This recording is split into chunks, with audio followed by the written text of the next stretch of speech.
Is that Cheryl?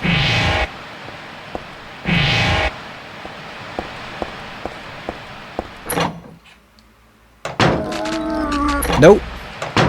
Nope, we're not dealing with that.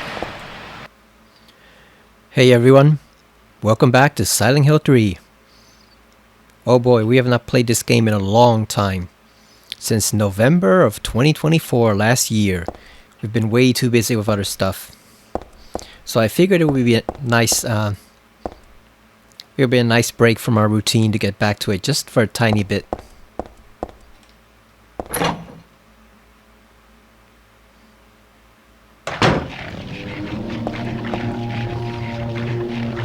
Yeah, I kind of forgot what we were doing.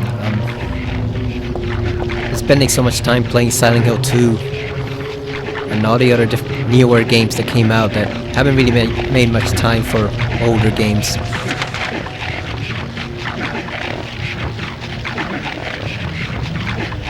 Listen to that chewing by the dogs. They're just chewing on that jerky.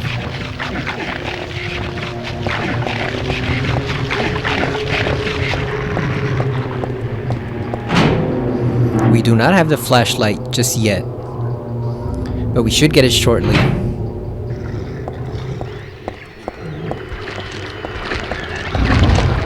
Let's avoid these for now. We can check those phone booths there for some dialogue, but let's get the flashlight first.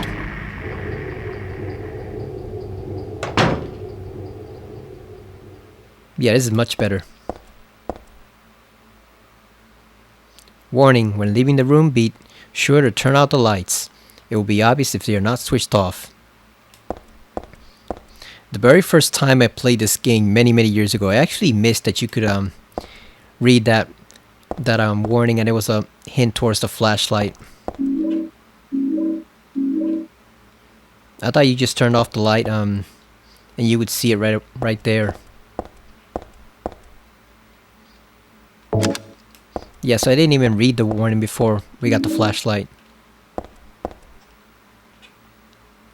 Of course, Heather's vest isn't on, so instead of a flashlight, we have a bioluminescent boobs. That's what it looks like. Heather's just emanating that glow from somewhere. Maybe it's the flashlight with stealth camo, like in Metal Gear. Okay, so what do we need to find?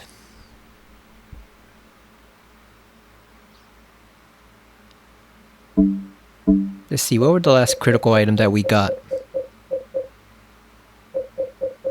We have nothing so far.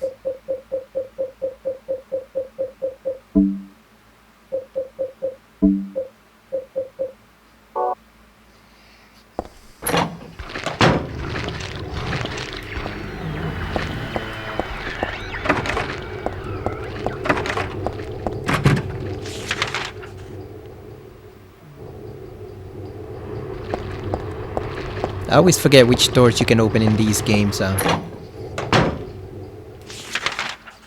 Even though I've played them all like each at least 20 or 30 times, I always forget which doors you can open and which ones you can't. There's just so many of them. Oh, this is some fun little bit right here. This is where she's poking fun at James. Because we all know how disgusting and nasty that guy is. Is someone actually in there? Oh no, this one isn't it. I don't think. Let's see. It's soaking with blood, but there's no one here. Did someone respond or is it just me? Heather, you know someone clearly knocked on that door. Whoever it is might be dead, but there was very clearly a person there. Come on. Where do you think the blood came from?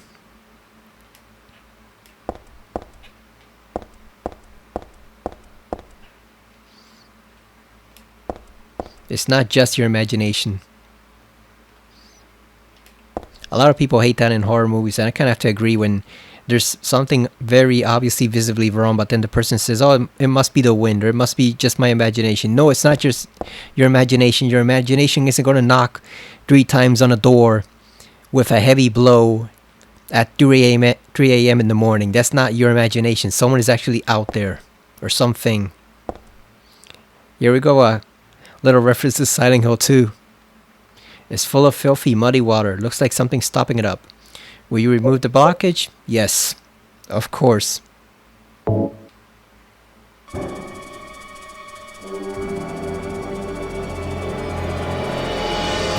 Oh, forget it. This is way too gross.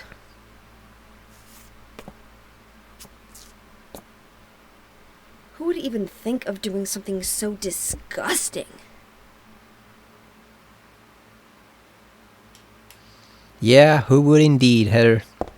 Some people actually missed the reference to what that is, and they ask where she turned towards the camera. I remember seeing one YouTube streamer or Let's Player, whatever you want to call them, who is obviously who is normally very interesting and sharp, but for some reason she completely missed the whole meaning behind that. She was saying something like, "Oh, Heather, you shouldn't talk to the camera, dear," and it's like she's making fun of James. A lot of people missed that for some reason. I even saw it on the Silent Hill Reddit a few weeks ago. Like, why did she say that? She's making fun of James. You know, you'd think with both the original and the remake, people would actually be familiar with James Sunderland sticking his hand down into an obviously disgusting, very full and backed up toilet. But apparently, no. Some people still miss the meaning as to what that is. I don't know how or why, because it's one of the biggest memes from the entire series, but there you go. People still miss it somehow. And they think it's just a fourth camera wall break, like that streamer chiding her, or, you know, it's just like some random reference. They don't even get that it's the second game. Disgusting. I'm not getting any closer. I don't even want to look at it. There you go, Heather. Don't be like James. James is a bad example for everyone. James is a bad man. like what's his name said? Ernest Baldwin. Was that the guy Maria talked to? That's what he said. James is a bad man. And he would know. Alright, enough of that nonsense. Let's get on with our actual assignment.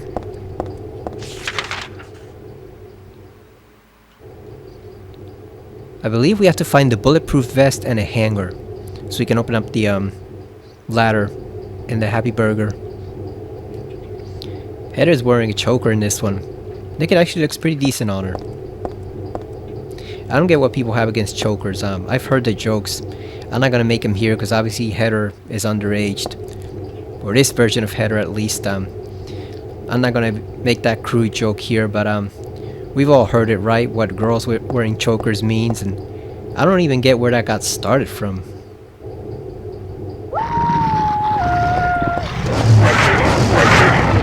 Oh, David's a dog who thinks it's a wolf. Let's get out of here. That's a madhouse out there.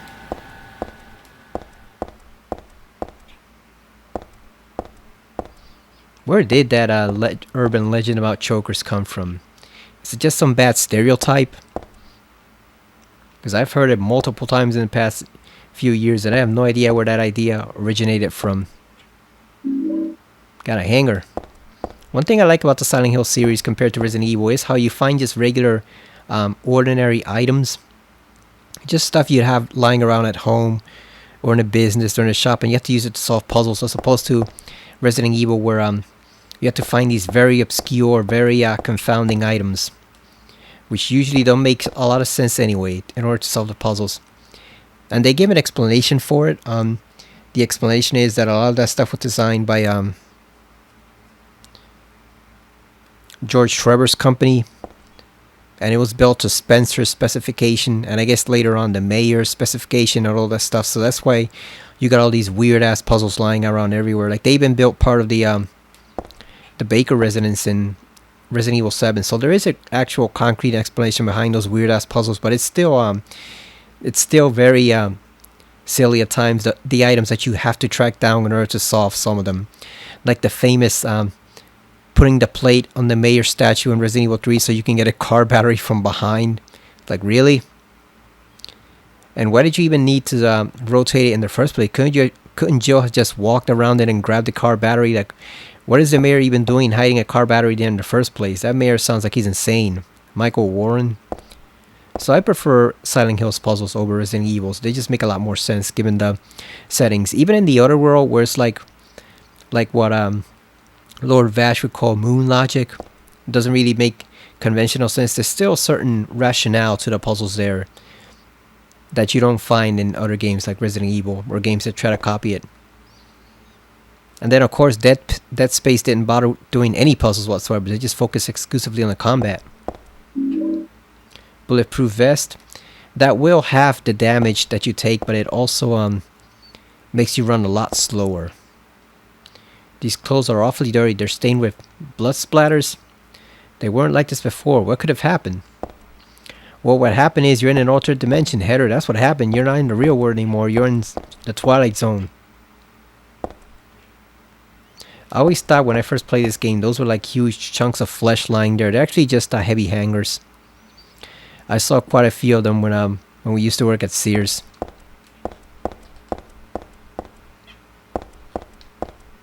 Just some heavy ass wooden hangers.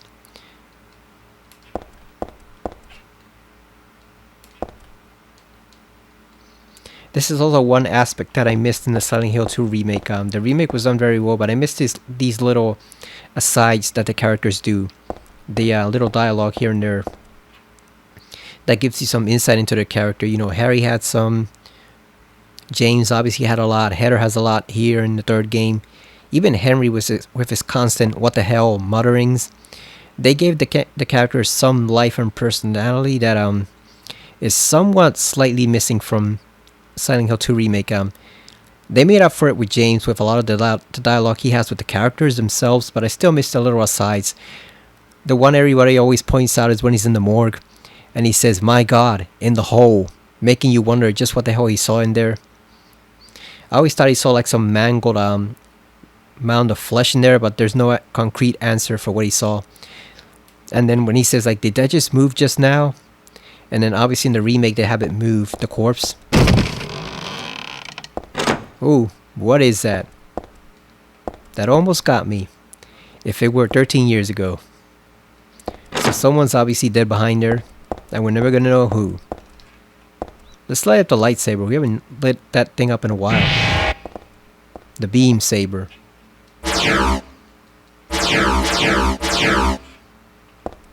Heather could fight Darth Maul with that thing.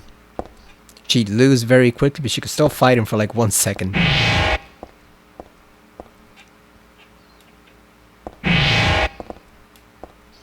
Although Maul's such a dumbass that if you snuck up behind him and he didn't sense you with the force, you could probably kill him just like that. You know, some regular Joe Schmo could probably just kill him if you could find a way to get around his force senses. He's that dumb and stupid. Definitely not Palpatine's shining apprentice, that's for sure. Man's a dumbass. Where's the Happy Burger? That's what I'm looking for, the burger shop. Where is it? Huh.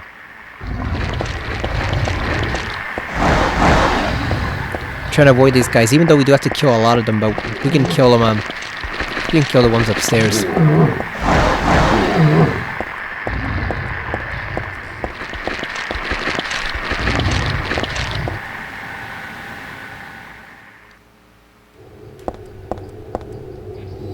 I think as long as we don't use the magical girl outfit, Princess Heart, before the apartment building, we should be fine for the negative ending. You have to kill 75 enemies, so we gotta kill a lot of them, but I think if you use the Princess Heart outfit and kill 30 of them with that, you automatically get the UFO ending, which I do not like. I'm not a big fan of the UFO endings at all. They serve their purpose, but I've never liked them at all. I actually prefer the dog ending for comedic effect. The UFO endings are just kinda lame in my opinion. I like the concept of aliens being intrigued enough by Silent Hill to actually come here, but the actual comedy itself with like Harry doing kung fu and James being his usual dumbass self and all that stuff, like I can take it or leave it. Like if Silent Hill 3 remake, if they ever do a remake, And I know this would piss people off, but if they completely left out the UFO ending, I would be perfectly okay with that. I do not need it. Oh, you know what? Let's lure this guy. Let's see if we can lure him over here, away from his brother over here. Is there one behind him? Let's see.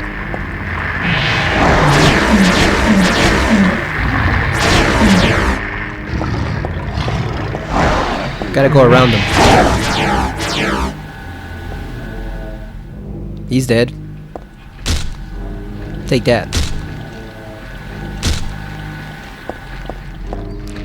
I like that they reused the Mandarins for Silent Hill 2 Remake, cause or the Closers rather, because you know they were always so underrated in the second game, and apparently the actual director of the series pretty much wanted to put them in there in a larger capacity. It just didn't work out that way.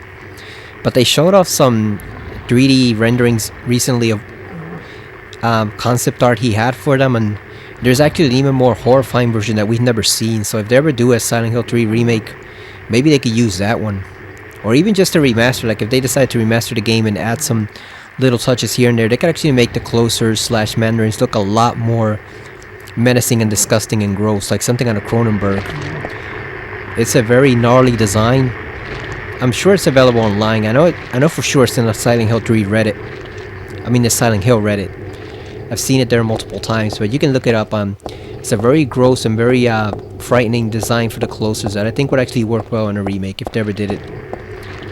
Not that they should, because you obviously gotta do Silent Hill 1 first, but even in a remaster I think it could work.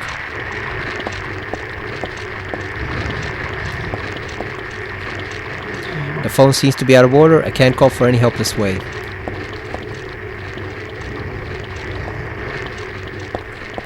Now, there is some dialogue there you're supposed to get with Heather about Harry that I always miss. I don't know if it's in I always think it's here in the Otherworld version. I think it's actually in the normal phone. I mean the normal mall with the phone booth once you get out. Well, Heather just completely forgot that, yeah, she has an actual middle-aged father at home. He's probably not in the ideal situation. At least they move slow.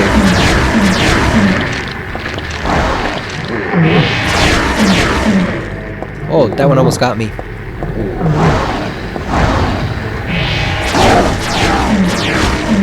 When you hear that crunch, that's when you know you got him. There you go. When you hear that crunch, that's when you got him. Now, I don't get why that takes so much stamina out of Heather, because you're wielding a laser sword. You know, it shouldn't be heavy. But it does.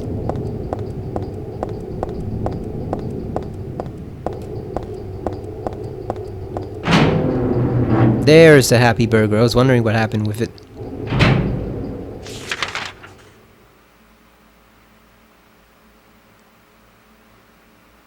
I'm trying to remember if we need to go back to this restroom right here. I don't think so.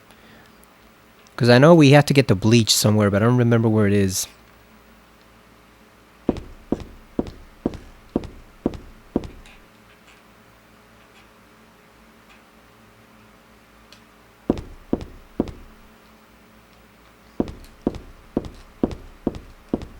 Yeah, Happy Burger's not looking too happy right now, that's for sure. Someone said on the Reddit, if they do actually do a remake for 3, they should use the fixed camera angles like this. I'm not sure I agree, because I actually grown to like the over the shoulder third person camera. I agree it's not the only way to do horror, but at the same time, like, one of the big problems with Silent Hill 3 and what some people dislike it a lot is the camera, that when it works is fine, but when it doesn't work it is a pain. Especially, I think the office building is the worst. That's the worst location where the camera kind of just goes out of control. It just goes completely off the rails and you can't even focus on the enemy. So if they were to use fixed camera angles in like some type of experiment, you'd have to fix the camera for sure to make it as competent as Resident Evil's fixed camera angle. Obviously, it's better just to, in my opinion, to just use the third person over the shoulder camera. But if you do try to use a different one, you got to make sure that actually works, because one of the problems here is, yeah, like stuff like this where you see that angle right there, that's fine.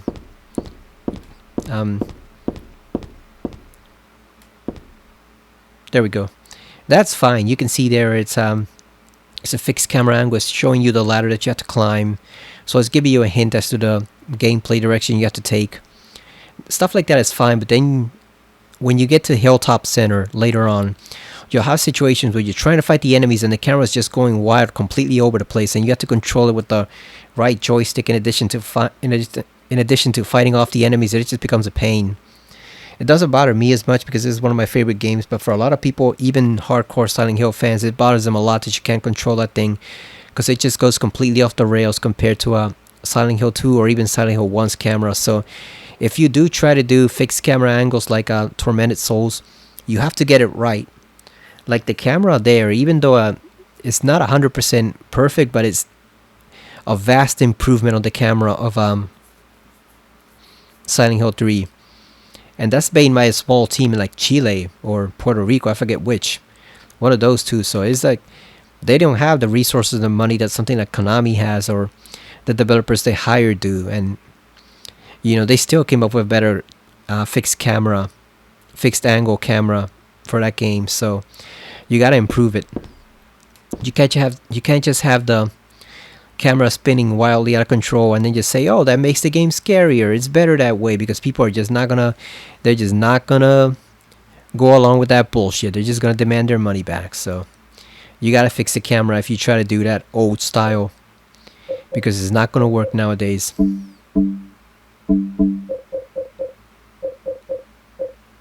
Oh, there's the bleach. We already have it. The bottle says danger in capital letters, do not mix. So of course we're going to mix it with something, right? A wire coat hanger, I got at the boutique.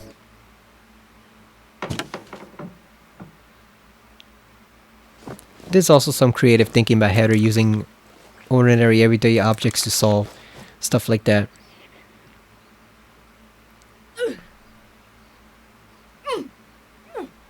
Come on, Heather, you can do it. Could have just jumped a little bit.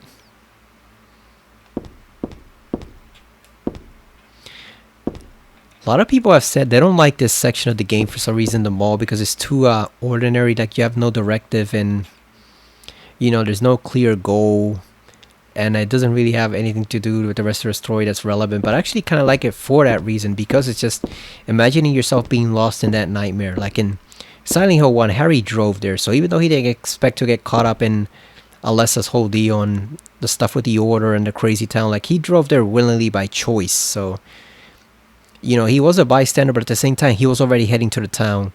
And then in Silent Hill 2, James chose to willingly enter the town looking for his wife, his late wife. He was looking for Mary, so he went there willingly. But Heather just finds herself caught in the middle of this nightmare, you know, pretty much unwillingly, against her desires. So it's she's more of a bystander than any of them. So I think it makes sense for that, from that perspective. It's basically what would happen if you did find yourself caught up in this nightmare just out of nowhere. You just completely enter the Twilight Zone just like that. And I find from that perspective it works. And it also lets us see quite a bit of the city that Heather lives in, which is not something the other games do, you know. Even Silent Hill 4, yeah, you visit parts of South Ashfield, but they're basically in Walter's mind.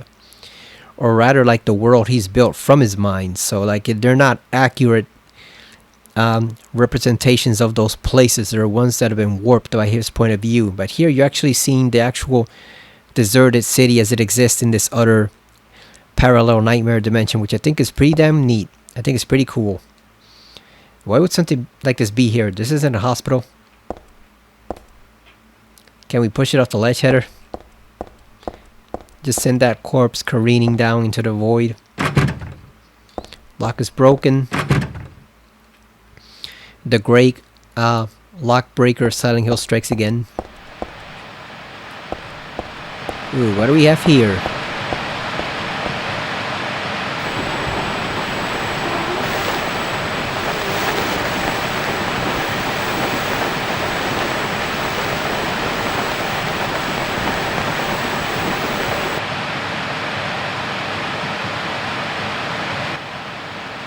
Is that Cheryl?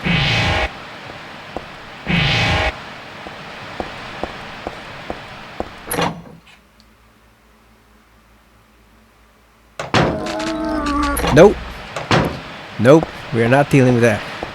Hell no. They ambushed us as soon as we got to the door. No, thank you. I can't see anything. I can't hear anything. What was that, I wonder? Thought I heard someone say daddy.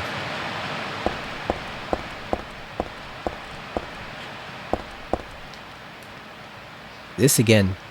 Looking at it makes my head hurt, but at the same time it's like so familiar. I know I've forgotten something really important. But I also have the feeling that I'd be better off not remembering it. Let's make our first save in like half a year. No, it's only been like 2.5 months.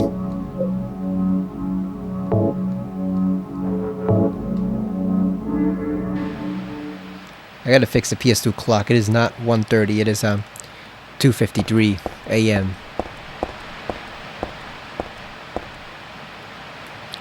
Boy, it has not been a productive past few weeks in terms of money.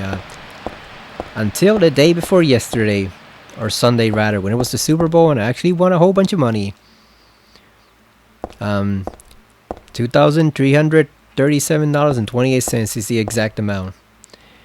And part of it is already gone due to bills. God damn it. Bills are relentless. They are like Thanos in the MCU. Bills are inevitable. I still have quite a chunk of it remaining, but that kind of sucks. I was planning to buy the Dune, the Children of Dune miniseries set from Amazon with the Lego sandworm and everything, and short of getting another golf win this weekend, that's probably not going to happen because it's too expensive. It's too expensive and I just can't spare the cash. And also Soul Reaver 2 Remaster and Soul Reaver Remaster just announced, Aspire just announced that they're making physical copies of that game or games, and they're going to be available from Amazon. So I already pre-ordered the Switch edition, which normally I wouldn't do because usually Switch ports are a mess. They run like shit. But I actually did my research and discovered through reviews that the Switch port actually runs pretty alright. So I ordered it for the Switch so we can have the novelty of playing Soul Reaver on a handheld, because I never got to experience that with the PSP. So playing Soul Reaver 1 and Soul Reaver 2 on handheld mode. So yeah, that's $50 right there. And plus I had to pre-order the Steelbook for Evil Dead Rise from Walmart, which is $31 more. So yeah, between those two things, we do not have any money left to spare for Dune. Again, it's literally going to be like the second year or third year in a row that I've been trying to get that thing, and it just will not work. Yeah, I think it's second year in a row. I just cannot scrape together the $150 necessary to buy that thing, even though I want it. I want it even more nowadays because Dune Part 2 really pissed me off with the way fucking Villeneuve mangled the story in that movie. That movie sucks.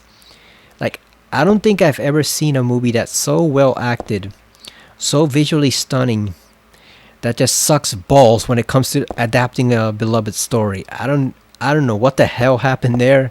What kind of drugs Villeneuve was taking during that production, but he made some questionably stupid decisions during that movie. Like, god damn, man, it was like he had two options: adapt what's on the page in a shortened form, or take the worst possible route in changing it. And for some reason, at every turn, Villeneuve chose to take the worst possible route in changing the story. And it's like, my god, man, what the hell were you thinking? Like, you thought Peter Jackson changing Faramir was bad in Twin Towers? Oh, hell no. Peter Jackson's look like a fucking genius compared to Villeneuve right now.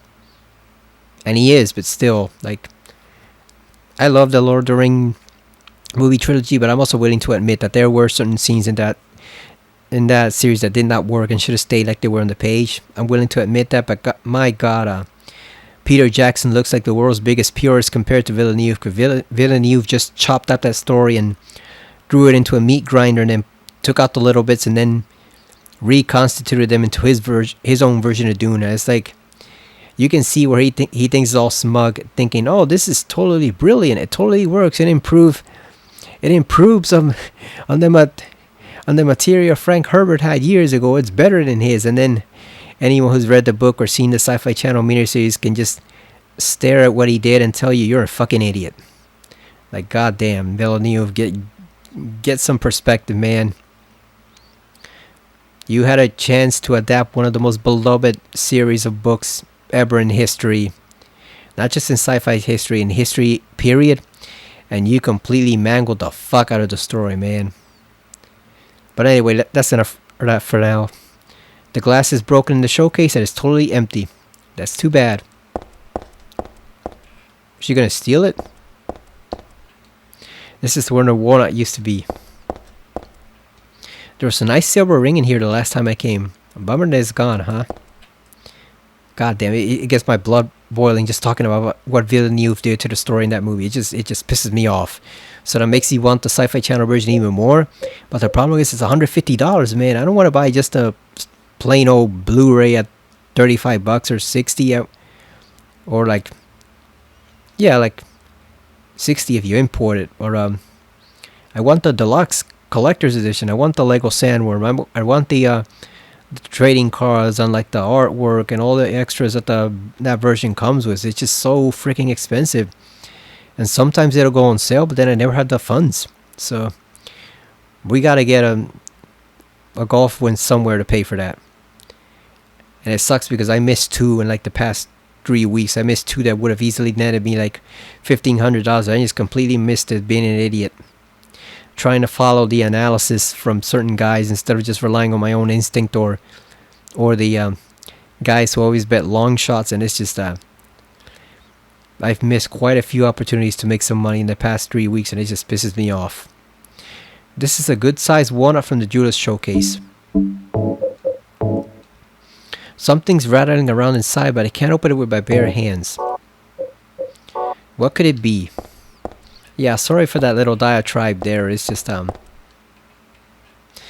past few weeks of golf betting have been pissing me off, and then also, like I said, in terms of movies, you know, since it's Oscar season, everybody's talking about Dune. Villeneuve has been pissing me off too, so goddamn, it's just frustration on multiple fronts.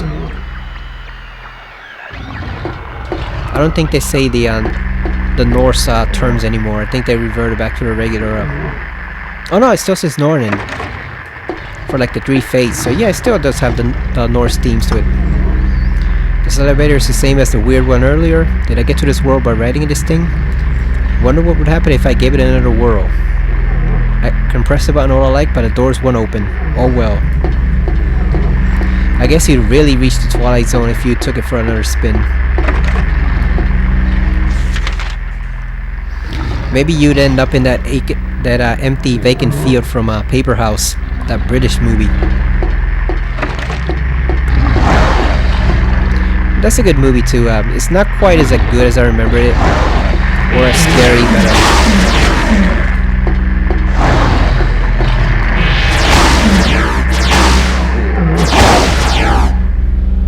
yeah, you lie down, you fool. Having those sandbags for arms. Captain America would use those as a punching bag. This is where those weird things were. We can actually go in, but I'm not sure I want to. There's nothing there except I think for like one health drink. Is all that's in there.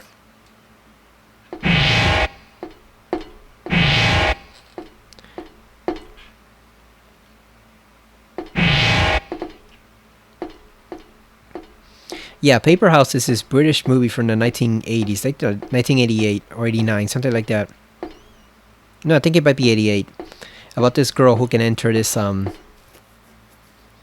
location that's completely vacant except for one weird slanted house in her dreams. It's a dreamscape, and a lot of people don't remember it today. It's available on Amazon. The main girl is a bit unlikable for most of the movie, but there's still a pretty intriguing story there. I think the problem is I was marketed as a horror movie because they didn't really know what it was. The distributors, they didn't know how to market it, so they marketed it as a horror movie, and they said literally something like it's the Thinking Man's Nightmare on Elm Street, and it's not really that at all. It's a kind of sweet fairy tale story involving this girl and the boy that she meets in there, who is she's usually sick at home, throughout this whole delusion almost. But she's sick at home where she can access the dream world, and the boy is also sick in his place, and they meet together in the empty, vacant dream world in that slanted, weird house. And then after a while, what she does there, or what they do there, starts to affect the real world, and vice versa. You can affect the house using reality. When she draws on the pages, she can only draw on certain pages, I think, but what she draws on the pages affects the dream world, and then what happens in the dream world affects reality, and vice versa. It's a pretty intriguing, interesting story. It has kind of a sad ending to it. They also changed a lot from the book. It's based off this old children's story from like the 1950s called Marianne Dreams, or maybe even the 1940s. I think it might have been 1943. It's called Marianne Dreams, and they changed quite a bit of it, which I never really understand when they change simple little things like the character's name, or like, you know, their background slightly. Like, I don't understand those types of changes when they're not needed at all. Blue is the warmest color. That infamous lesbian movie from France a few years ago actually did that a lot, and it pissed me off there too, with the director changing character names and changing character backgrounds. And it's like, dude, just adapt the story as it is. Why do you have to change so much? That also bugged the hell out of me too. But yeah, it's a good movie, Paper House. There's also a black and white series on YouTube done during the 50s that I think is much more closer to it. It's much more faithful to the story and spirit than the movie, but it's not as well known either, obviously, because it's on YouTube and it's a black and white series. Nobody watches those anymore, except for like Twilight Zone and the old Outer Limits. That's all the black and white series that people watch. I don't even know if there's any black and white Doctor Who left over, if all that got destroyed when the BBC reused the tapes. But yeah, I definitely recommend you check it out, but you got to keep in mind it's not a horror movie. It's a children's fantasy movie with some horror elements to it, you know. So it's not, if you're expecting a fright fest or something really disturbing like I was when I rewatched it, that's not what you're going to get. What you're going to get is this very sweet, almost whimsical fairy tale involving this girl and her male friend, which is a dark fairy tale. It also has an unexpected ending. Like I said, they changed the ending from the book, which is it works for the movie, but I can understand why some people might be let down, because the book does have a sequel that isn't supernatural. Like, the first one has some supernatural hints, but then the second book is just purely young adult drama. And apparently, people were disappointed with it way back, even in the 1950s. And the author who wrote Marianne Dreams basically said, well, I just wanted to see something more realistic, you know, more about growing up without the supernatural twist. I didn't have to include that, so I didn't. Which is perfectly fine, you know. It's perfectly fine. You don't have to make everything supernatural. Or even a story that starts with the supernatural, you can have a sequel that doesn't involve it. You know, it's just character driven. But yeah, check it out. Paper House is on Amazon Prime if you have that. I definitely suggest you give it a spin. Lots of stuff is posted here. Lots of stuff is posted on the wall here, but nothing of any use. Even stuff like this just add some character to the game. You know, being able to just read little statements here and there about the environment. It's a nice touch. Oh yeah, I need the dog key. I forgot. We don't have the dog key just yet.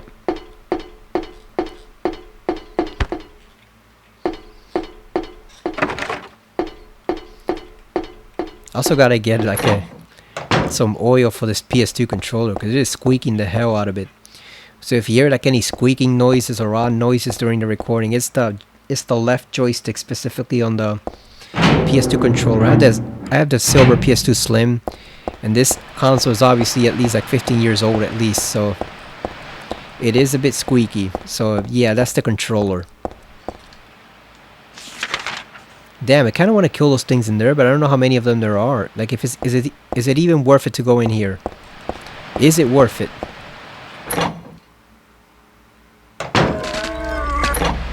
No, it's not worth it. It is not worth it. There's too many of them. We can't go around them. Yeah, there's too many. Or like they would say in Star Wars and Return of the Jedi, there's too many. You know, draw it out like that old Shatner style William Shatner used to use, where he draws out the dialogue.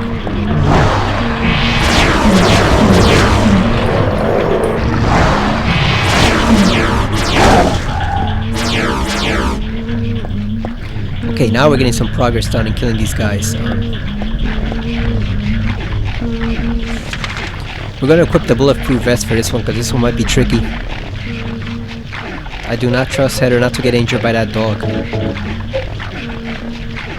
It's heavy under a jacket, but it should protect against the monster's attacks. The only problem is it's heavy and hard to move, so I'll run slower. As long as we don't get bitten, right? See, she does run a lot slower. Now this dog, we gotta sneak up behind him, because he will turn on us and bite us on a dime.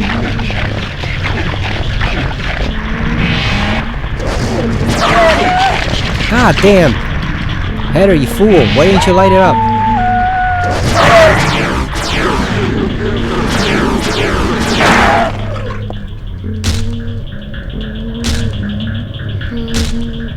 He was just sitting there eating his meat, and we took him out.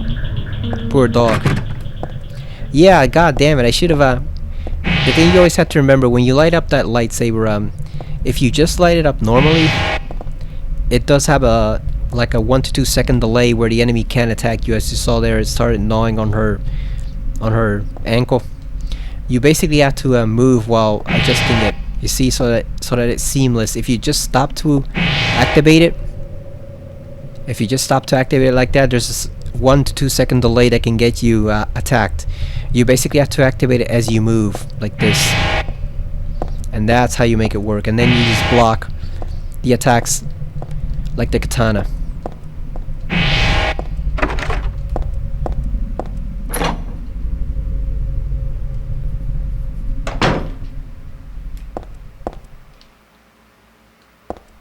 I don't get what the purpose of this room is besides just to enter, because I don't think there's anything here. I don't know if this is where the bleach might appear here, maybe in like hard mode for the puzzles. I think maybe you get the bleach here, because otherwise there's no purpose to this room whatsoever. Oh yeah, look at that orange shining through the window. That we are definitely in an alternate dimension now. We are in another dimension.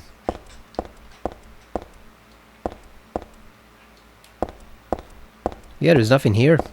It's just an empty bathroom.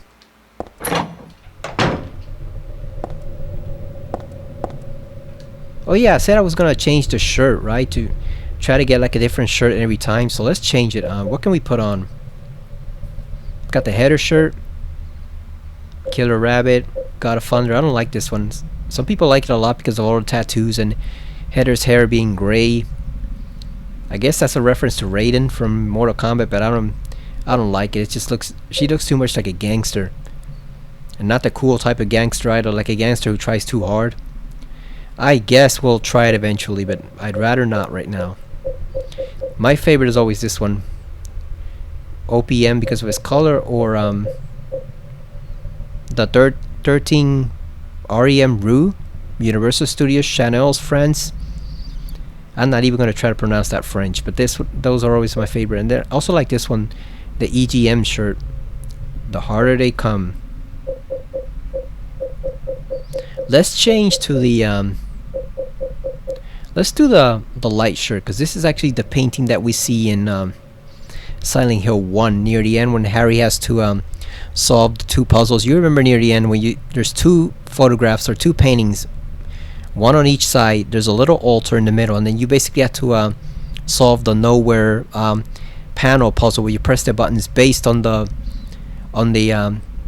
2 paintings. That's what this is. So that's the light. So we're gonna equip it.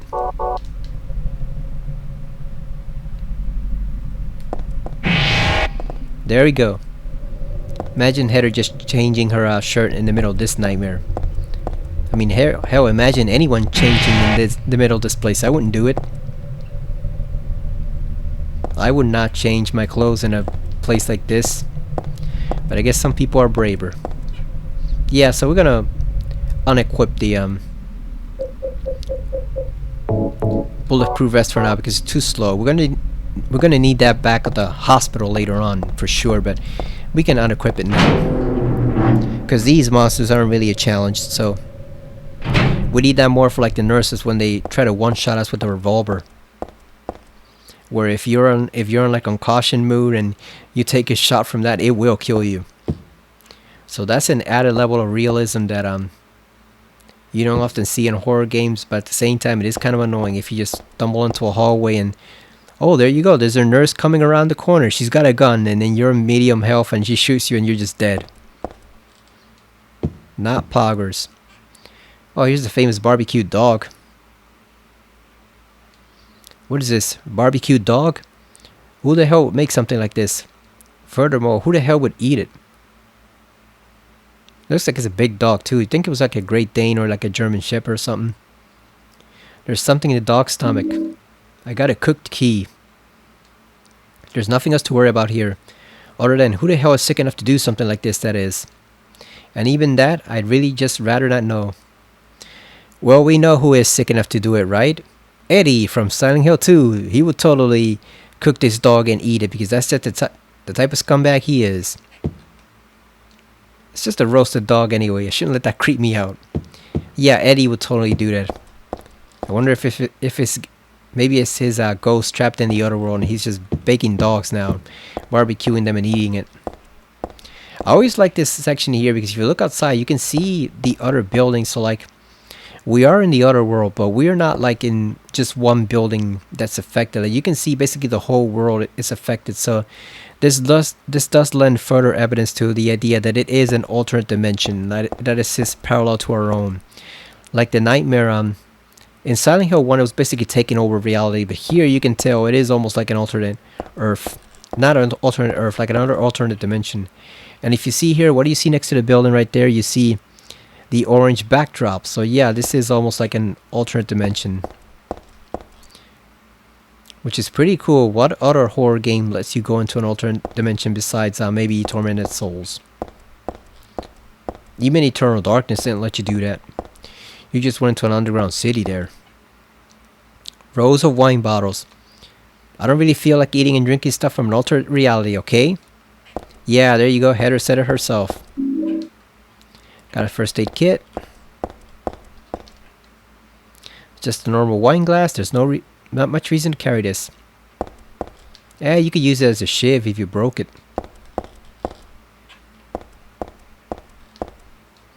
There's the disgusting smell coming from the pot. I think I better keep away. That's the Baker special from RE7. The disgusting stew with roaches in it. Hand-sized roaches that just crawl all over you when you try to touch the pot. What do you think had it worse? James sticking his hand into the toilet in Silent Hill 2 and Silent Hill 2 Remake, or Ethan having the giant roaches crawl all over him when he opened up the pot to the stew? What do you think had it worse? Or like the sewer gator guy, because I think Andre also opened up that pot, right? And the roaches crawled all over him too. So which of the two you think had it worse, James or Andre and Ethan? I think probably I'll go for James, because with Andre and Ethan, you can kind of wash your hand when the roaches crawl all over it. You know, you're not sticking your hand into the pot, and Ethan does wade through water later on. Like, it's dirty sewer water, but it's still water underneath like the Baker house. So like, or not sewer water, but it's flooded water from like the nearby swamp. So it's not quite as bad. But then with James, we know what he's sticking his hand into. We know what's in that toilet. So, and the fact that he doesn't wash his hands at all and then doesn't even try to use like a health drink on it or something makes it much worse, because remember, he is touching people with that hand. He's extending the hand to Maria in the hospital, in the Otherworld Nightmare Hospital. That's the hand he extends, his right hand, which was covered in you know what, from the toilet. So I think James has it much worse than Ethan and Andre. They just had a bug crawl over them. James actually stuck his hand into a very dirty, very used, blood and other stuff filled toilet that he never bothered to wash. So he is by far the most disgusting man of the three. and the most disgusting situation. It's locked. The door has a round crescent and a round dent. Now it's crescent because it's the moon. Croissant is the roll that you eat. So be aware, that's a definite difference. There is a big difference between croissant and a crescent. Croissant is the stuff you eat. Crescent is basically the shape of the moon. Something's written here in the same color, red. Piling up the 300th day and night, from beyond the door, cries of pain are heard. What is the 300th day and night? What day of the year is that? I guess it's different every year.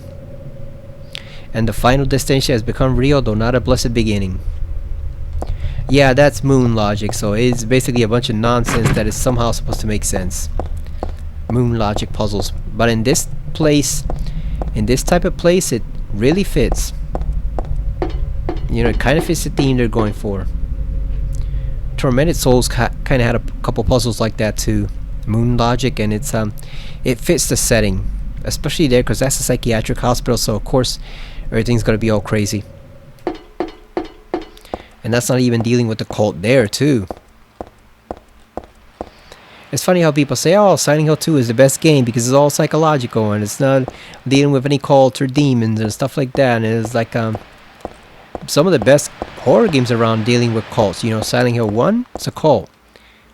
Tormented Souls is a cult. I know that's a smaller indie game, but it's still pretty damn good. That's a cult. Silent Hill 3 is obviously a cult. Eternal Darkness, it may be a cult of one man, but it's still a cult. You know, worshipping an ancient god or demon. So it's like, you know, even Fatal Frame 2, isn't that's widely regarded as one of the best horror games ever, even though it's very slow. And it gets tedious in some spots, but that's regarded by a lot of people as one of the top 10 horror games of all times. And that's also dealing with the cult. So it's funny how a lot of the Silent Hill 2 hardcore fans will be protesting on Reddit and stuff, like saying, "Oh, they should just do the series all psychological. That's a lot more interesting than the cults and demons." Like they're forgetting that they tried a psychological only approach with Silent Hill Shattered Memories and it did not work. People hated the hell out of that game. Even though it's very intriguing, even though it's very well put together, they hated the hell out of that game and its story. So it doesn't work. But yeah, they're always insisting, "Oh, we should just keep it psychological theme." And it's like, dude, look at how many great horror games there are that are actually based around a cult. There's at least like 5 or 6 of them. What are you talking about? Cults aren't scary. I mean, hell, we're seeing right now in real life just how scary cults are with the way they're dominating certain countries. So like, cults are scary, especially when they have actual real power like they do in Tormented Souls and Silent Hill and Fatal Frame, etc. You know, a regular cult with weird ass nutcases is scary, but those are just regular people. A weird ass cult that actually has some actual power to it and can change reality or affect it in severe ways is doubly as frightening, because that means you're not safe from them anywhere, no matter where you go. Look at that. Heather's here in an entirely different city from Silent Hill, and they're still reaching out to her. So, yeah, that's scary. And it is disturbing if done right. You just have to do it right. Instead of taking the Silent Hill Homecoming approach, where they did a bunch of dumbasses, you know, trying to be like this militarized, ultra hardcore soldier cult, almost like the way they wore the mask and they all had rifles and pickaxes and stuff like that. That doesn't work. But doing it here, like the way this game does it, and Tormented Souls and Eternal Darkness and stuff, where it's just creepiness, that actually works a whole lot better than some purely psychological approach sometimes. Oh damn, we should have read the description of the key. Fuck. The cooked dog key. There are glasses and plates on the counter, but there's really nothing important here. Got a health drink. Another health drink. Hey, there we go, the broken pipe. We got a steel pipe. There's warm steam coming out of the pipe. There's nothing else interesting going on here. I kind of wish they hadn't let you well, they hadn't forced you to abandon the wooden plank in Silent Hill 2, because even though I don't like that weapon in either game, it's a bit better in the remake. It has some crunch to it, but I still don't like it all that much. But even though I don't like it, It would have been better to see people choose between the two and see what approach they had when confronting certain enemies. The way they did it basically takes the choice away from you. And that's fine because obviously the steel pipe is way better. It's a much stronger, better weapon. But at the same time, I kind of wanted to see what people would do if placed in that situation. Like, what do you go with? What do you fight with? Do you go with the plank? Do you go with the steel pipe? And that's not really an option. James just abandons it after a short time to fence off this area and keep the lying figures away. There's a menu on the wall. It looks like it was once a cafe.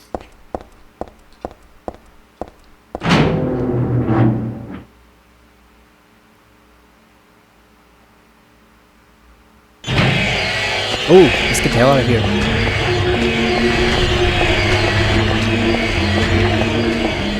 So you can hear there's someone walking downstairs. That's one of the weird eyeball enemies.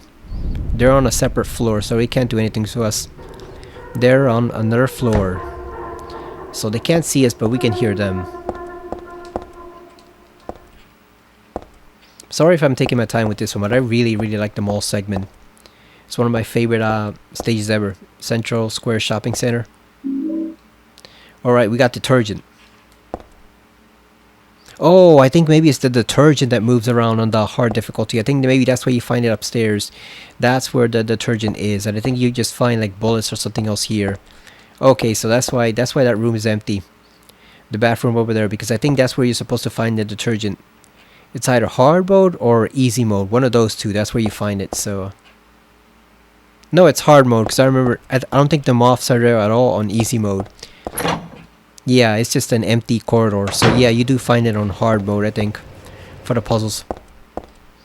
That's where you find the detergent that you can mix with the bleach. Now, fun fact about this hallway. If you play the PC version of Silent Hill 3, even though fans have done some slight fixes to it, the frame rate will slow to a crawl in this hallway. Like, it literally goes from like 60 frames per second to like 15 or 10 frames per second. It is bad.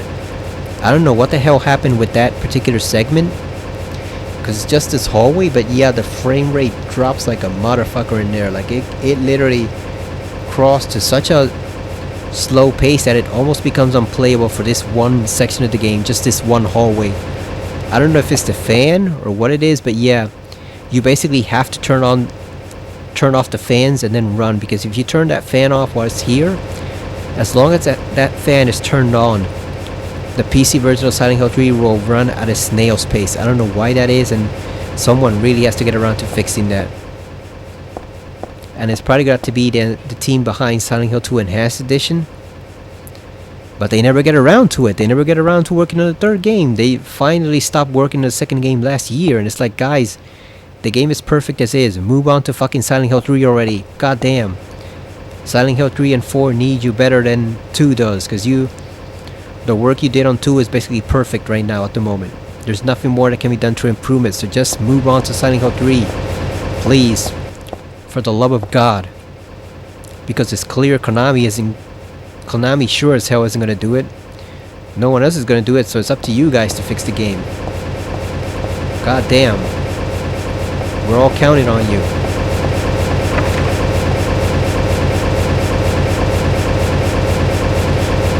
Don't know what kind of switch it is, but it's on.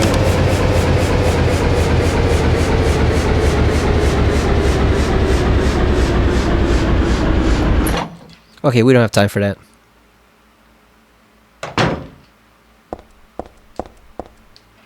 It's empty. Now here's why we can't go further. We gotta use the detergent here because of these pesky motherfuckers. I'm not going any further. It's creepy and dangerous to boot.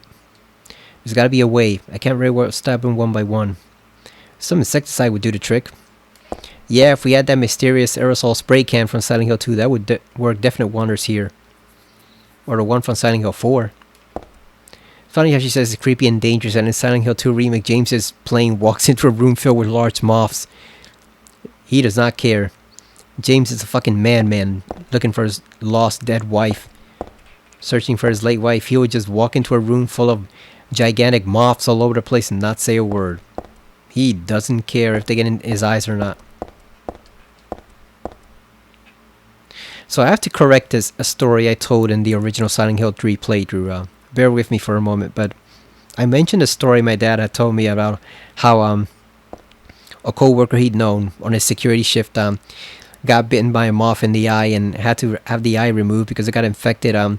Well, it turns out after I did a bit of research, most moths don't have teeth.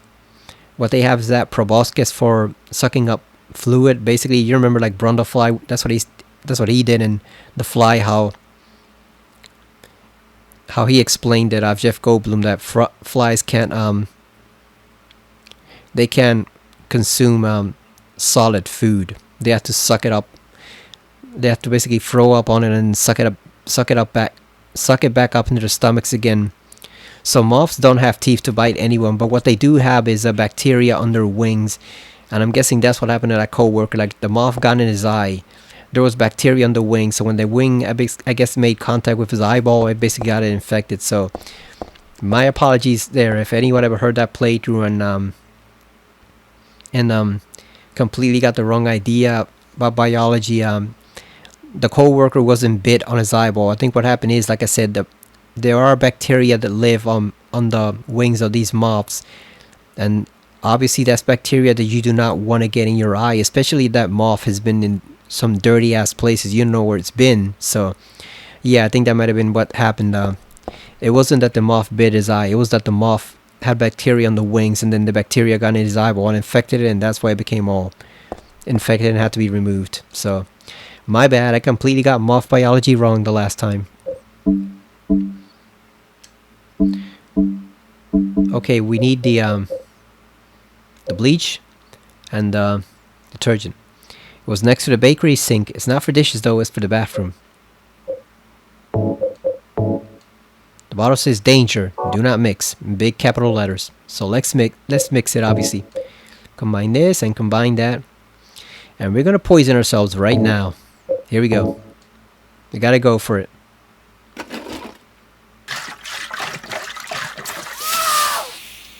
Oh, look at that acid mist.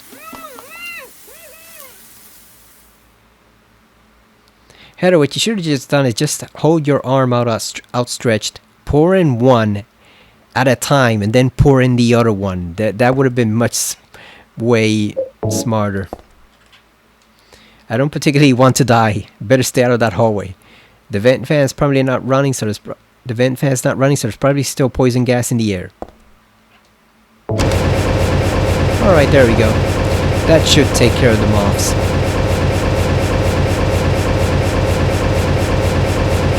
Just let it vent the place out a little bit.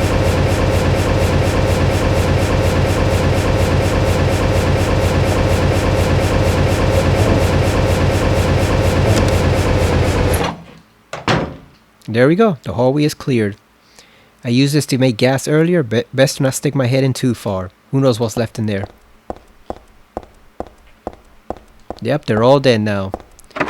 Just like Maria. That butterfly bitch won't be rising from the grave.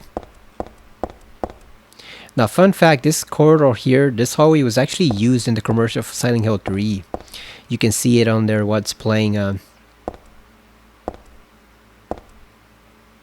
I think the tagline the female presenter is saying is basically, I think it's something like, if you thought it was scary being lost, try being found. And you see Heather running through this corridor and fighting some of the enemies. It's a pretty cool commercial. It's on YouTube if you want to look it up.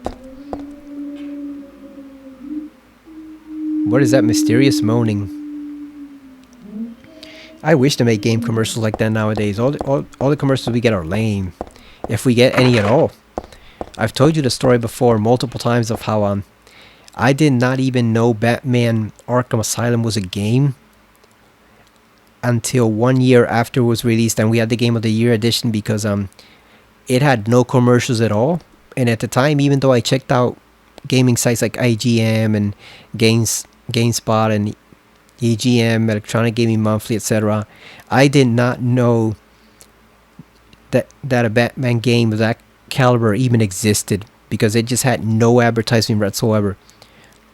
And it's funny because they were bragging about how it had sold like 1 million copies in like a short amount of time.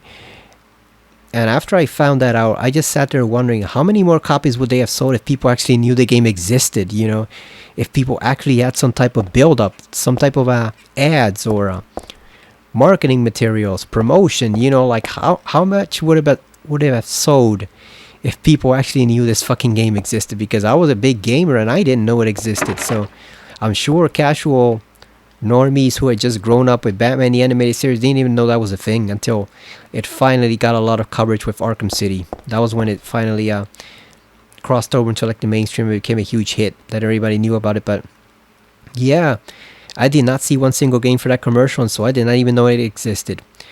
It caught me by surprise, and when I finally played it, it was a masterpiece. So yeah, if it sold 1 million right away, imagine how much more it would have sold. Maybe it would have sold 2 million if people actually knew the game existed. And it was just a complete blank. And it even had Kevin Conroy too, which is why I can't understand why they didn't promote it heavily. You have freaking Kevin Conroy, the voice of Batman, voicing him in a video game. It's a damn good game. It's the best superhero game ever made at that time. It's the best Batman game ever made at that time by far. You have all these wonderful elements in here. A team in Rocksteady that is at their best, at their prime, and you have absolutely no promotion for the video game at all. There's just nothing for the game at all. Not on TV, not anywhere else on the internet. I just do not understand how that works. It boggles the mind how sometimes companies will not promote their products. Warner Brothers did the same thing. They had this masterpiece of a movie in Doctor Sleep, and they did not promote it one bit. They put all their promotion money, something like $24 million, towards the Joker movie, which did not need promotion at all because everybody already knows who the Joker is and what he stands for. It's like decisions like that boggle the mind as to how incompetent and stupid executives are at companies. There's nothing in the dirty cardboard box. Hey, look at all these bullets. Hell yeah, let's go. How many do we have right now? 80. Oh, we got a ton of bullets. Not so much health, but we got bullets. What changes would you like to see in a Silent Hill 3 remake if they do one? Or if, like some people say, they combine it with Silent Hill 1 to tell a whole complete story. You know, you play Harry in the first half and then you play Heather in the second half. Or you play them at different points in their lives and they intertwine. Either approach would work. You know, either one could work. But what changes would you like to see made in the game?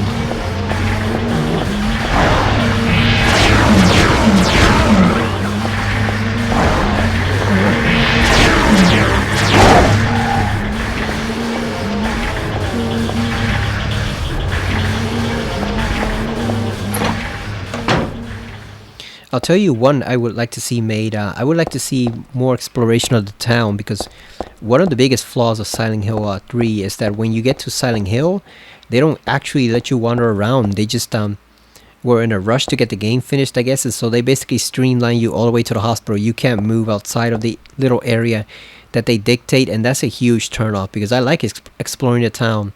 You know, it was so fascinating in 2, and then it was much more fascinating in 1, where they had a whole bunch of references to sci-fi and horror and fantasy authors and movies and books and other stuff like that, even music videos, and it was just a very cool, fascinating place to explore. And they don't let us explore it in Silent Hill 3. They don't even let us wander to Rosewater Park, so that's a huge letdown. So I hope they fix that if they do a remake, you know. Doesn't matter which team it is. Bloober would be ideal, but obviously if they don't want to do it because they're not feeling the story for Silent Hill 1 and 3, then you shouldn't force them to do it. You know, they showed you how to do it. They got a good grasp on the engine. They could just share that knowledge with some other team who's interested and say, you know what, here you go. This is what we did with the engine. It works perfectly. We don't really care about the story, but feel free to use our engine the way we did it in Unreal Engine 5. Feel free to use our work to put out the best Silent Hill 1 or 3 remake you can possibly can.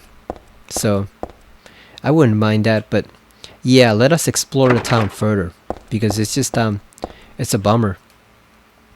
Especially here because you go from like these wide open areas in the mall and the subway station and the sewer, and then you go the hilltop center, and then you get to the town and it's all isolated. You know, it's all streamlined. You literally can't explore outside the boundaries that they set for you, and it sucks. It's not right, you know. Part of the fun of Silent Hill is the exploration, so it's not right that they limit you there. You can't even go to Rosewater Park, the most beautiful setting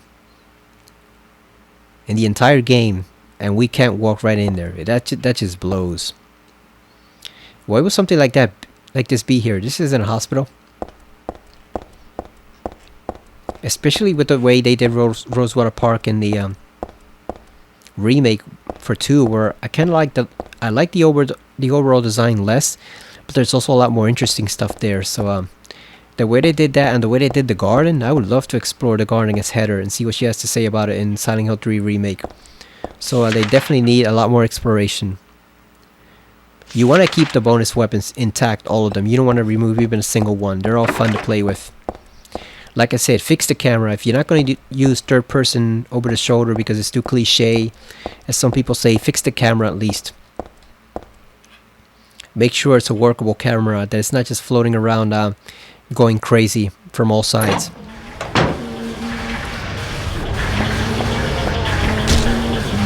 Oh, he wasn't dead.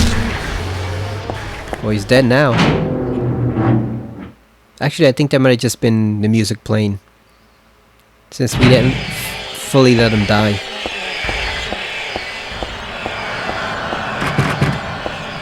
You do not want to challenge those flying things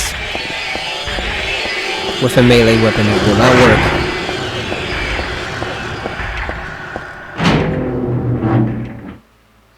You cannot melee those guys out of the air. I've tried. Ooh, this looks interesting. This lair.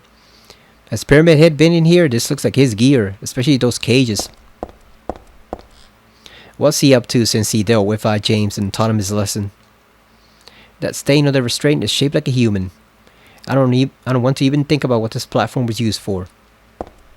Now, obviously, all this is coming from the other world, which is partly coming from Heather's mind. So I'm wondering. I'm guessing this relates to certain things she experienced in the past as another self. Plus, also some of the knowledge she has locked within her. Stuff that she knows about and she doesn't even know she knows it. This pattern looks like it could have been drawn in blood. I bet it's some sort of curse symbol.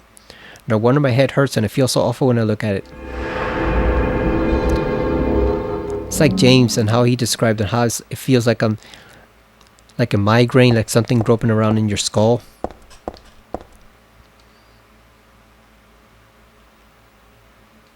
There's a sort of vice here. I also liked how detailed the item screens look when they show you stuff like this. It looks very realistic for the PS2. You know, this was PS2 level graphics. You know, this was the PS2 era, and this game is probably one of the best games, one of the best looking games ever made during that time period. It still holds up. Some 22 years later, 21 years later, however long it's been, it still holds up magnificently. This is a very, very well crafted game. This and Kojima's work on Metal Gear Solid 2 and 3 back then, those games are probably some of the best, finest game developing ever done on the PS2, if not all of gaming period. It's just masterful how great this and those other games look. It's incredible.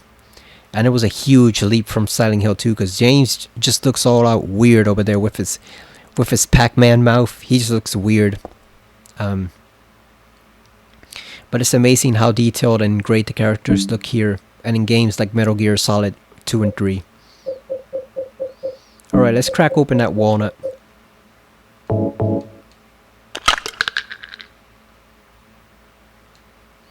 No nut in the walnut shell, just a jewel. I got a moonstone.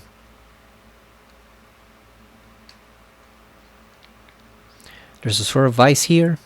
We already used it. I think we used another vice in Origins. We're building up to playing Origins. I think after I finish this, I'm going to play Origins. I'm trying to play Silent Hill 2, I mean Silent Hill 1, but I had to figure out how the hell to hook it up. Like what approach do we take? Because playing on the PS2 did not work. And I heard that someone that Vash watches a lot, Sconebone on Twitch, earlier this evening was trying to play Crash Bandicoot on the PS2, and apparently it was crashing a lot. He had a lot of issues with it. He had to switch over to the PS1 after somebody suggested it. So yeah, some PS1 games do not play well on PS2, and Silent Hill 1 is definitely one of them. So I'm trying to figure out what the hell we can do. If I could find a way to once again hook up my PS3 to the Elgato, it might work, but the problem is I just completely lost it. I have no idea how to get that working again, because I don't have the cord. There's a special cord or cable that you have to use to connect it to that, and I have no idea where it is or if it's even hooked up. So damn, we gotta find some way to play Silent Hill 1 somehow, because that game's a masterpiece and it's one of my favorites, but I just have no way to record it at the moment. I gotta figure that out first. Okay, so this is the Moonstone. It's just a type of jewel, not really from the moon. It was inside the walnut somehow.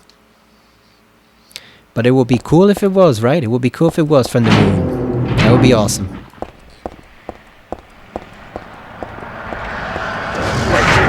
God damn.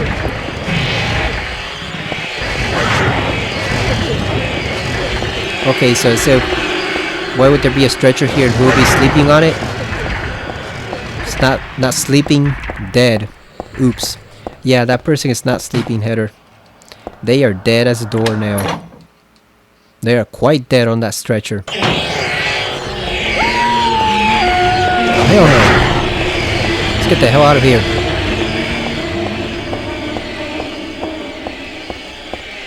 Let's get the hell out of here, man.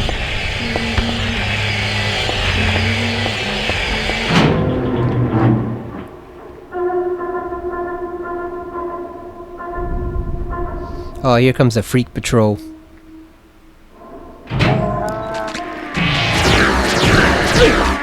God damn it. There's too many of them. God damn. Jesus. Heather, get up. God damn, that thing almost killed me.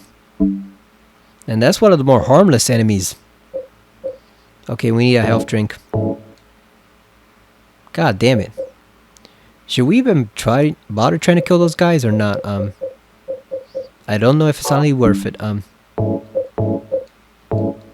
You know what, fuck it, we're going in. Cause that guy has to pay for hitting us like that. That hit us way too hard, so we're going in. We're just gonna shoot him. Oh, you're stuck.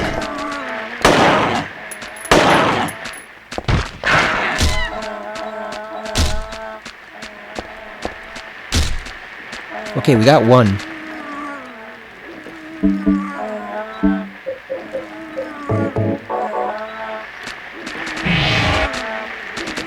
we get him through the wall? Cheese him a bit?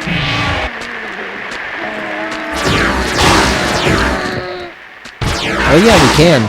Nice, we got him through the bar. Because that earlier guy was stuck. You like Heather's shoes? Or Skechers like shoes, or do you prefer the boots? The shoes are fine with the jeans, but I think I prefer the boots. God damn. Back off, fool. They're so annoying sometimes. But we don't have a lot of supplies, so... God damn, should we use it or not? I guess, might as well. Get ourselves back to regular health. Then try not to use any in the subway. Because this isn't Silent Hill 2 remake or Silent Hill 2. We're not swimming in health supplies. I completely forgot if we are playing on hard or not.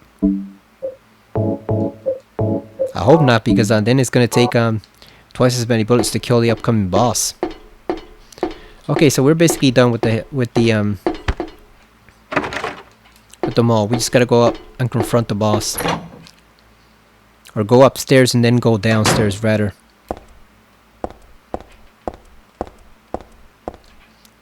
We do not need the bulletproof vest. Because if you're getting hit by the upcoming boss, then you're in big trouble already. It will eat you. So that vest is not gonna save us. It's not gonna do us much good. I think we killed enough monsters for now.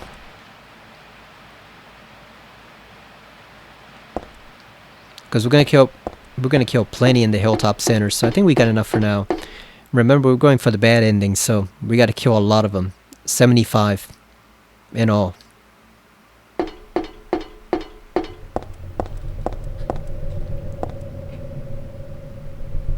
Oh, actually, I should save downstairs. Just in case we screw this up.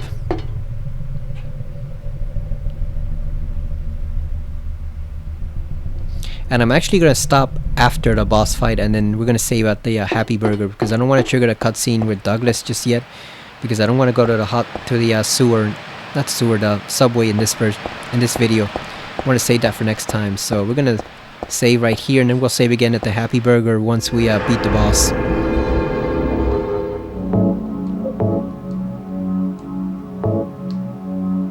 Oh yeah, we are playing on hard. Damn, no wonder it's so hard. Jesus.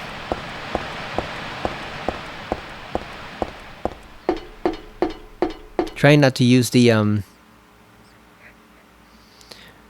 unlimited submachine gun, but we might have to if we get in a pinch. We might have to use it.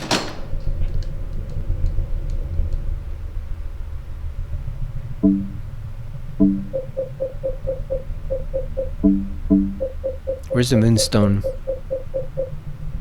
Here we go.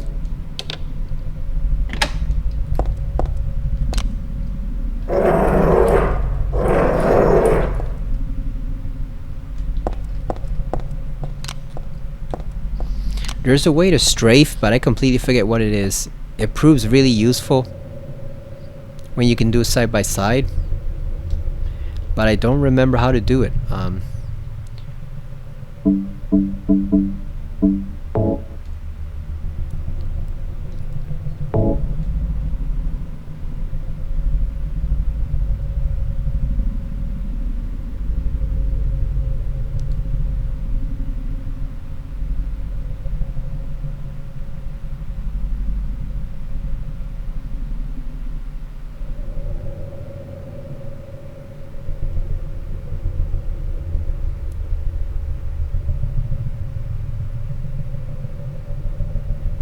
Huh. Maybe it's only on the PC version? Maybe, I think. Because I'm not seeing it here. Yeah, I'm not seeing it here, so maybe it is only just on the PC version we can strafe. Maybe we can't strafe here. That sucks. What if we do control type 3D? Would that do it or not?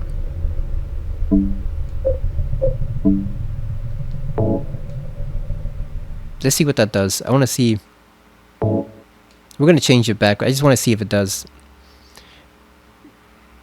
Because I could have sworn you could strafe here.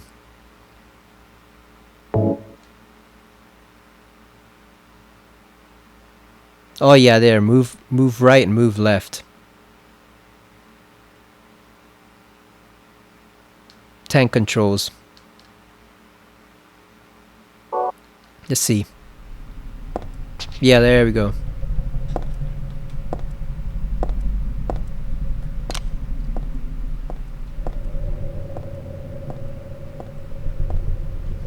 Yeah, we're only gonna use this for just this one boss, because it's easier to aim it like that and just move sideways, and to try to actually move around and, you know, maneuver around him. It's easier just to strafe. So we're only gonna use it just for this one boss. That's it. No other boss. No other enemies, just for this one boss.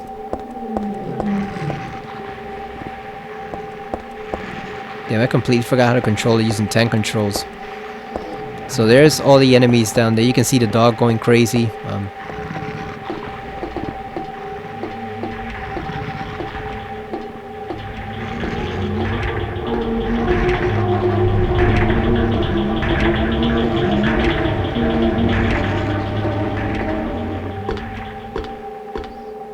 That's a big ass mall. Or at least the other world made it completely huge.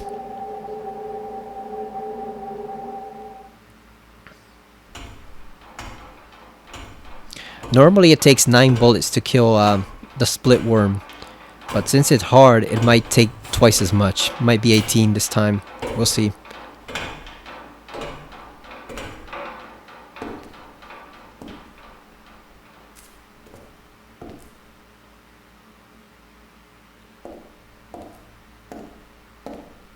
Yeah, that doesn't look ominous.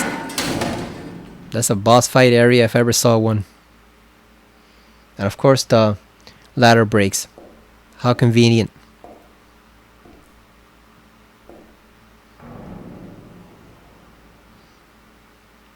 I always like how expressive Heather's face is in here. Look at that. The fine detail on that. Look at that. Her eyes, her eyebrows go wide and everything. Man, PS2 controls vibrating. There he is. The Chatterer worm, like in Hellraiser. The Cenobites would love this worm.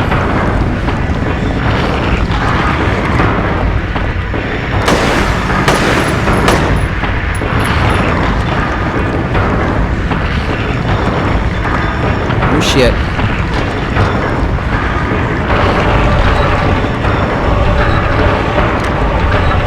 Where's it coming from?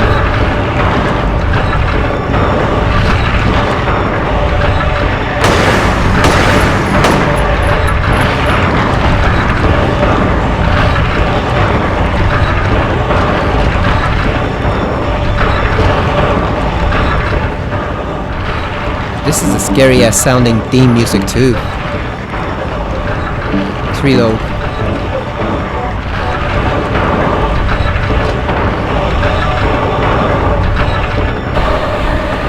I do like how the camera shifts, showing you where he's coming from.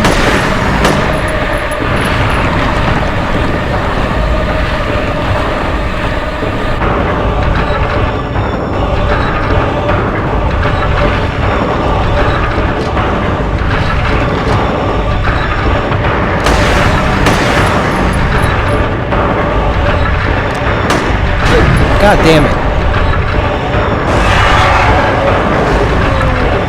That's a one-shot kill there.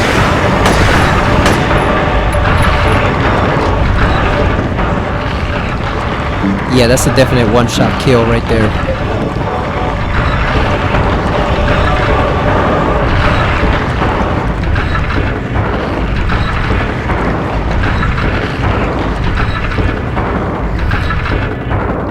So the strafing you actually need to use. You actually need to make use of it in the higher difficulties, the extreme ones, because that's the only way to really avoid him there. You can still kind of maneuver around him here, but on extreme you really want to use strafing.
Damn, how tough is he? It's made of steel, what the hell? running through all our bullets.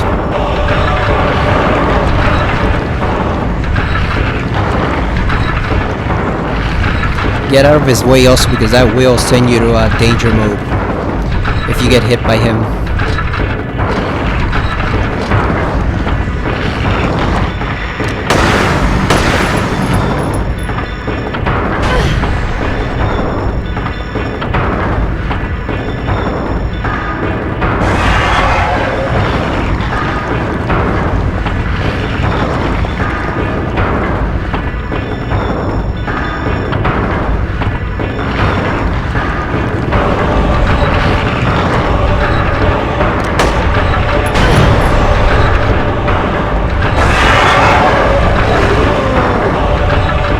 Ooh, dodged the bullet right there.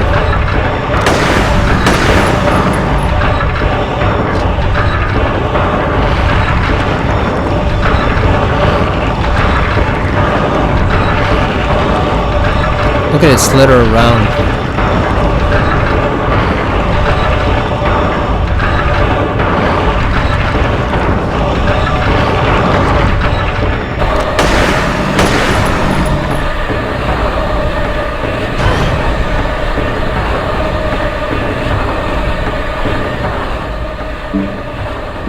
How many does it take, man? How many does it take?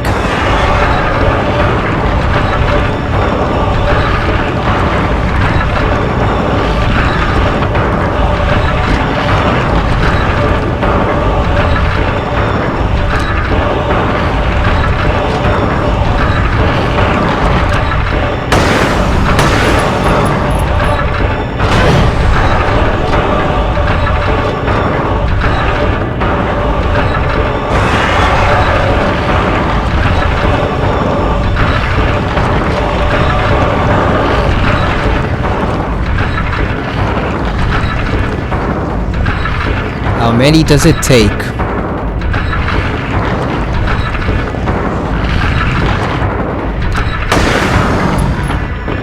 Oh, come on, hitter. God damn it.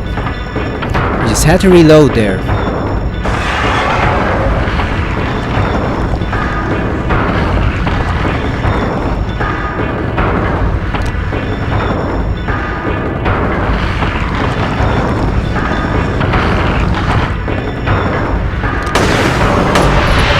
There we go.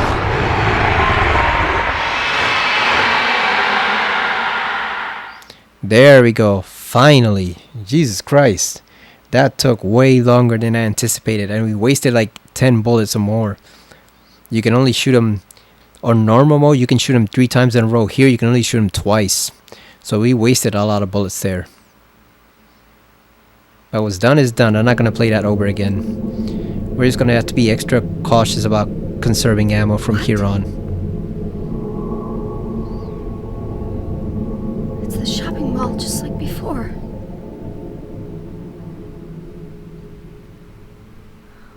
Am I back? That looks like Dahlia, doesn't it? Without her little headscarf. Dahlia or a grown-up version of Alessa? Which one of those? Blue Marine Surf Shop. Cafe Paradise Noon. This is a good looking mall. I wish we had malls like this left over here. We only got one left. Bluebell. Natural Shop. Sunshine Princess. Royal Grill since 1977. Yeah, we've only got left the Chamonix Mall, which is not that great. It kind of sucks. Philadelphia Mills Mall, which is it used to be much better. It's kind of mediocre now. It used to be much better. And Oxford Valley Mall, which is too far, way too far to visit regularly. Kia Beauty.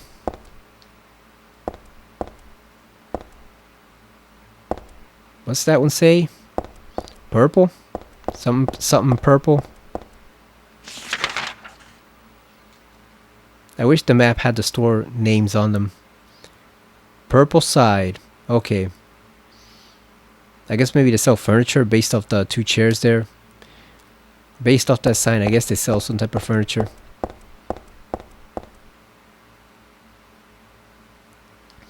Obviously, if they do make remake of Silent Hill 3, they should let you explore a lot more of these stores. Not all of them, obviously. That'd be way too much for the system to handle, but let us go in a few of them just to check out stuff, just to see.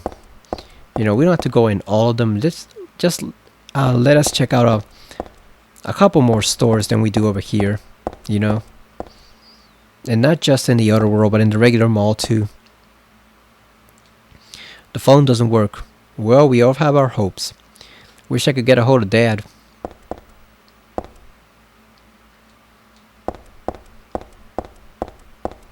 Yeah, just give us a bit more freedom and let us check out some stores here that are normally locked.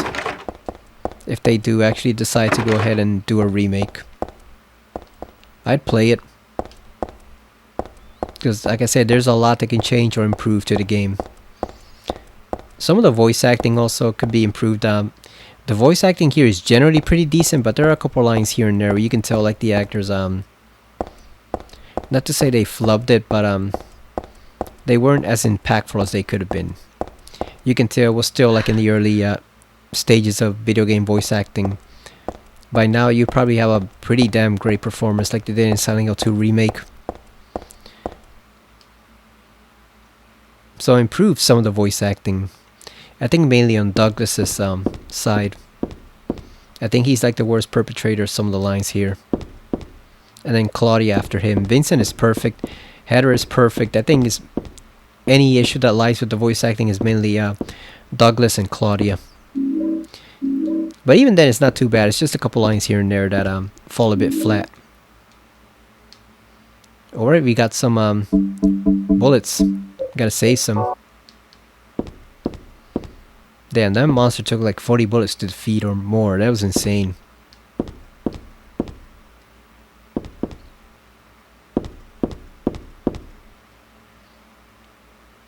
Have you ever seen a fast food place like this where the decor is based off wood? I don't think I have. Maybe some old style Burger King had this, because I know they partly based this off Burger King, obviously. But have you ever been in a fast food place like this where it's all wood, wooden chairs, wooden stools, wooden floor? I don't think I have. I know there's a steakhouse like does that, right? Like Outback Steakhouse does that. And some other places here and there. I think Cracker Barrel does that too, but I've never seen a fast food place here for myself that does that. I've never been inside one.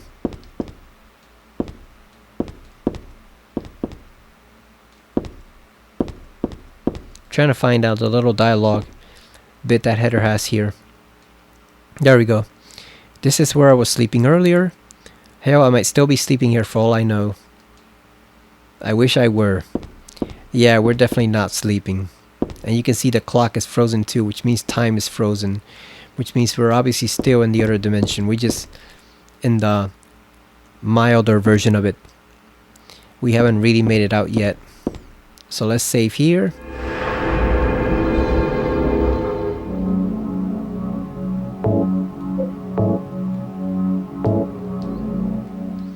Okay, so we got the mall done completely. Now we're moving on to the subway section. I didn't go activate the Douglas cutscene because, like I said, that leads into the very next section of the game. So I want to save that for later on.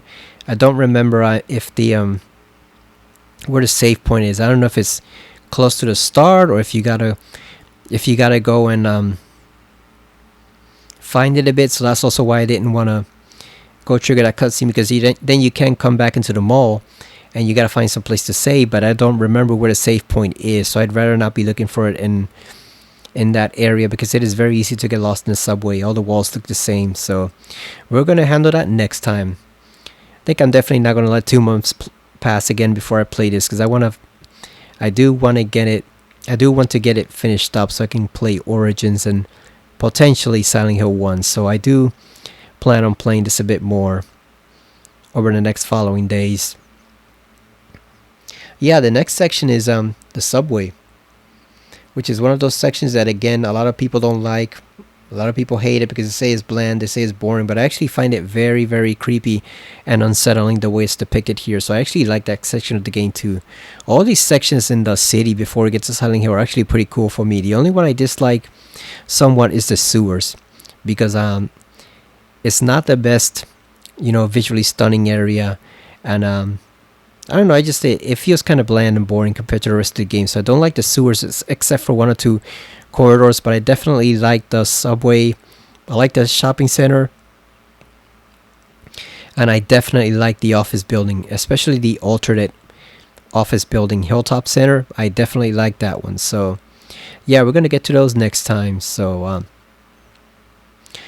also gotta record Astrobot eventually, because that's a game I've been neglecting for quite a long time, along with Alan Wake 2. I gotta get back to that, and the final draft. So yeah, I'll probably record either Soul Reaver 2 next, or maybe Astrobot. So that's it for now. Thank you for watching, and I will see you again next time on Silent Hill 3 on the original PS2 hardware. See you later, everyone.